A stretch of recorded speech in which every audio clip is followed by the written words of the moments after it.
स्वागत है आप सभी का आपके अपने YouTube चैनल सनराइज यूपीपीएससी में। दोस्तों, आज हम लोगों ने जैसा कि वादा किया था आप लोगों के लिए कि यूपीपीसीएस प्री के लिए एक सीरीज स्टार्ट करने वाले हैं और जो लोग आरओ की तैयारी कर रहे हैं, बीईओ की तैयारी कर रहे हैं, उनके लिए भी ये इंपॉर्टेंट है वीडियो। ठीक है, तो अब हम लोग यहाँ पर डिस्कस करेंगे आज प्राचीन इतिहास। जैसा कि आप लोगों को पता है, प्राचीन इतिहास से कम 5 से 6 क्वेश्चन आते हैं। अब उन क्वेश्चन कैसे नेचर के होते हैं तो इसी वीडियो में हम लोग बताएंगे। तो आज हम लोग जो बात करेंगे वो सिंधु घाटी सभ्यता के बारे में बात करेंगे कि सिंधु घाटी की सभ्यता, ठीक है, और इसको हम लोग हड़प्पा की सभ्यता भी कहते हैं। ठीक है, क्या बोलते हैं? हड़प्पा की सभ्यता। अब काफी लोगों में डाउट होगा कि हड़प्पा की सभ्यता और सिंधु घाटी सभ्यता क्यों कहते हैं। तो सबसे पहले हम लोग बात करते हैं सिंधु घाटी की सभ्यता इसको क्यों बोलते हैं। क्योंकि जितने भी नगर जो उत्खनन हुए थे वो ज्यादातर नगर सिंधु नदी के किनारे थे, तो इसलिए इसको हम लोग सिंधु नदी की घाटी सभ्यता बोलते हैं। ठीक है, और हड़प्पा सभ्यता क्यों बोलते हैं? जब एन कनिंघम ने सर्वप्रथम एन कनिंघम ने जब उत्खनन किया था तो हड़प्पा नगर एक निकला था। तो हड़प्पा जब नगर निकला था तो सर्वप्रथम वहीं पर उत्खनित हुआ था, तो इसलिए इसको हड़प्पा की सभ्यता कहते हैं। ठीक है, अब हम लोग बात करते हैं कि इसका जो कालक्रम है वो क्या है। तो काफी जो विद्वान है उन्होंने अपने अपने कालक्रम दिए, लेकिन ये सत्य नहीं था क्योंकि सबके अलग अलग थे। तो एनसीईआरटी ने एक कालक्रम दिया है 2300 से 1750, तो हम लोग इसी को ही मानेंगे 2300 से 1750 ईसा पूर्व। ठीक है, अब हम लोग बात करेंगे प्रमुख स्थल, नदी, स्थिति और उत्खननकर्ता, क्योंकि यहाँ से क्वेश्चन आपके बहुत पूछे जाते हैं। जैसे कि कोई स्थल दे दिया जाएगा और नदी दे दी जाएगी तो उसके मैचिंग में लगाने के लिए आ जाएगा। ठीक है, और कभी कभी ये पूछ लिया जाता कि लोथल कौन से राज्य में है। ठीक है, कभी कभी ये पूछ लिया जाता कि लोथल का उत्खननकर्ता कौन है। तो ऐसे क्वेश्चंस कम से कम आपके 3 से 4 बन जाएंगे। यही सीरीज देख के आपके 4 से 5 क्वेश्चन आपके, अगर कोई भी क्वेश्चन आता है तो यहाँ से आपका हो जाएगा। सबसे पहले हम लोग बात करते हैं लोथल की। अब लोथल जो है वो भोगवा नदी के किनारे बसा है। ठीक है, अब कैसे याद रखेंगे आप लोग? लोथल भोगवा, ठीक है, कम से कम 5 बार आप लोग याद करिए कि लोथल भोगवा नदी के किनारे बसा है। कौन से राज्य में? गुजरात राज्य में है, और रंगनाथ राव ने इसका उत्खनन किया था। लोथल भोगवा नदी के किनारे है, गुजरात राज्य में है, रंगनाथ राव ने उत्खनन किया था। और लोथल में मिला क्या था? तो लोथल एक बंदरगाह था, सिंधु घाटी सभ्यता का एक बंदरगाह था लोथल। ठीक है, यहाँ पे गोदी बड़ा, मतलब जैसे बंदरगाह पे नहीं जब व्यापार करके आते थे तो उसमें चीजें रखते थे उसमें, तो वो गोदी बड़ा एक वहां पे था, तो इसलिए उसको लोथल में था। ठीक है, तो ये याद रखिए आप लोग, गोदी बड़ा जो है वो लोथल में ही था, और लोथल जो है वो बंदरगाह है सिंधु घाटी सभ्यता का। अब आप लोग एक बार मन में आंख बंद करके, लोथल भोगवा नदी के किनारे है, गुजरात राज्य में है, और रंगनाथ राव उसके उत्खनन करता है। ठीक है, याद रखिए, कभी भी भूलिए नहीं। धौलावीरा, धौलावीरा, धौलावीरा कहाँ पे? नदी, लूनी नदी पे। ठीक है, गुजरात राज्य में है, गुजरात राज्य में है। जेपी जोशी इसके उत्खनन करता है। कौन है? जेपी जोशी इसके उत्खनन करता है। तो धौलावीरा, लूनी नदी, गुजरात राज्य में है, जेपी जोशी इसके उत्खनन करता है। अब धौलावीरा की विशेषता बता देते हैं। जो धौलावीरा है वो 3 नगर में था, एक उच्च नगर था, एक मध्य नगर था, एक निचला नगर था। ठीक है, 3 नगरों में ये विभक्त था धौलावीरा। यहाँ से क्या क्या आपको मिले हैं? तो शैलकृत, यहाँ पे कुछ चीजें मिली हैं। ठीक है, जलकुंड मिले हैं यहाँ पर। ठीक है, तो ये सारी चीजें धौलावीरा से मिली है। उत्तम जल व्यवस्था जो है वो धौलावीरा से ही मिली है। एक आप लोग याद रख लीजिए, धौलावीरा से क्या? उत्तम जल व्यवस्था जो है वो धौलावीरा से।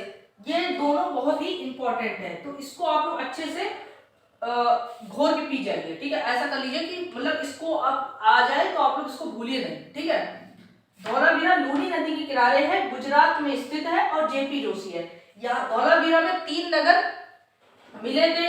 ठीक है, जलकुंड था इसमें, उत्तम जल व्यवस्था थी इसमें, और इसमें क्या था कि जो शैलकृत थी, शैलकृत यहाँ से मिले थे। ठीक है, अब हम लोग बात करते हैं चहुंदड़ो, सिंधु नदी के किनारे है, पाकिस्तान में है। ठीक है, पाकिस्तान में है, सिंधु प्रांत के पाकिस्तान में। और मैके, मैके का इसका सबसे पहले जो किया था उसका मैके ने किया था सबसे पहले। तो देखो इसकी एक ट्रिक है, इसकी ट्रिक हम बता देते हैं, ट्रिक यहाँ पे लिख देते हैं। जानू मायके गई, जानू मायके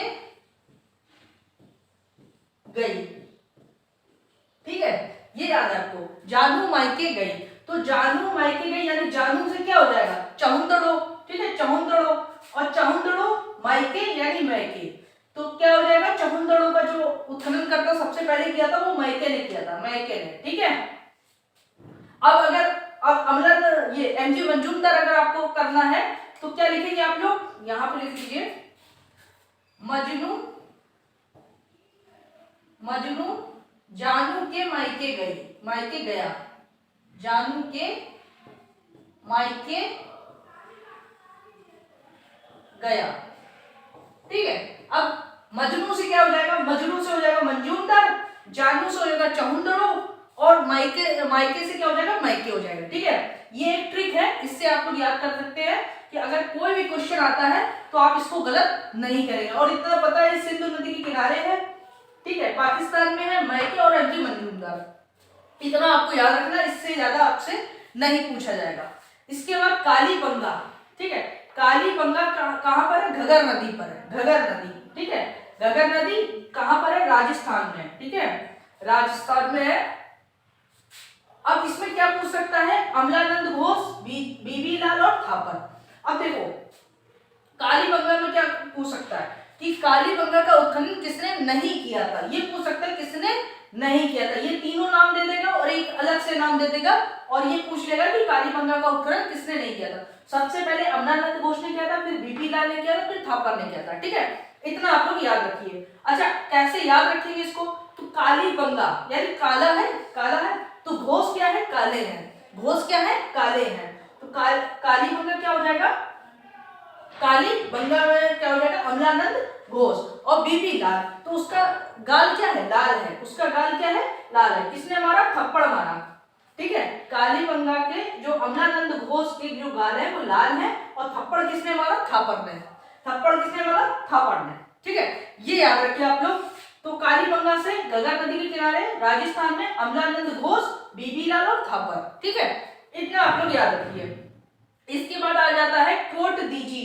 अब कोट, अब देखो कोट कौन पहना है, कोट कौन पहना है, फजल पहना है कोट, तो फजल कोट यानी कोट दीजिए फजल, और किस नदी पे, सिंधु नदी पर है, किस नदी पर है, सिंधु नदी पर है, पाकिस्तान में, ठीक है, याद रखिए कोट दीजी सिंधु नदी पर है, पाकिस्तान में है, और फजल अहमद इसके उत्खनन करता है, ठीक है।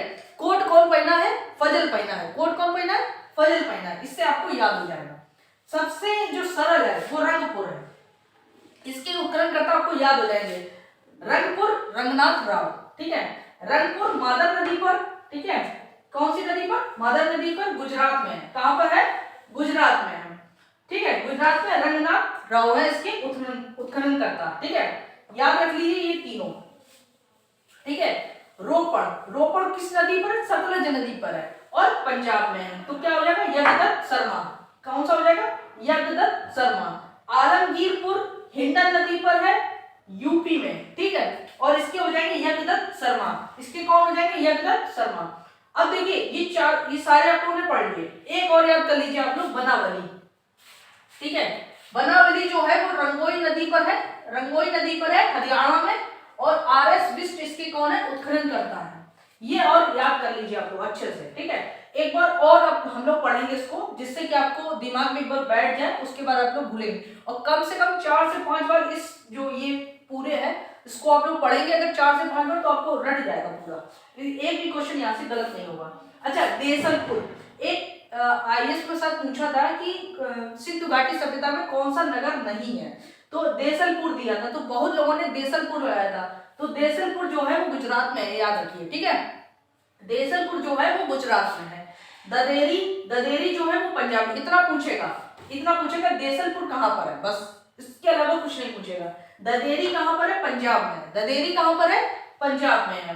तो ददेरी जो है, ददेरी यहां से गैरिक मृदभांड मिले थे, क्या मिले थे, गैरिक मृदभांड, ठीक है, मृदभांड, ये आप लोग याद रखिए, ठीक है। ददेरी से क्या मिले थे, गैरिक मृदभांड मिले थे।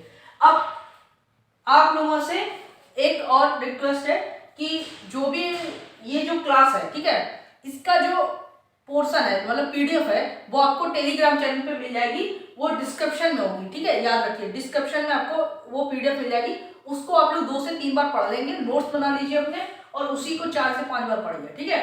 तो ये हम लोगों ने बताया। अब जैसे एक ट्रिक थी ये, कौन सी वाली, हाँ, जानू मायके गई, चौंदड़ों को किसने किया था, मायके ने किया था, ठीक है। मजनू जानू के मायके गया, मजनू जानू के मायके गया, तो मजनू यानी मंजूदार हो जाएगा, जानू यानी चौंदड़ हो जाएगा, और मायके यानी क्या हो जाएगा, मायके हो जाएगा, ठीक है। तो आपको ये, आई होप आपको वीडियो अच्छी लगी होगी, और वीडियो के बाद आप लोग इसके क्वेश्चंस करिए, ठीक है। जितने भी क्वेश्चंस आए हुए हैं प्रीवियस ईयर में वो सारे आप लोग कर लीजिए घटना चक्र से। और बाकी जैसे ही ये सीरीज खत्म होगी, जैसे ही हिस्ट्री पूरा खत्म होगा, तो आपको एक टेस्ट सीरीज मिलेगी जीएस वर्ड की, जो कि आपको टेलीग्राम चैनल पे मिलेगी, ठीक है। चलिए फिर आप इस वीडियो में आज इतना ही, फिर मिलते हैं नेक्स्ट वीडियो में। बहुत बहुत धन्यवाद, और वीडियो को लाइक करिए, शेयर करिए एंड चैनल को सब्सक्राइब करिए। चलिए।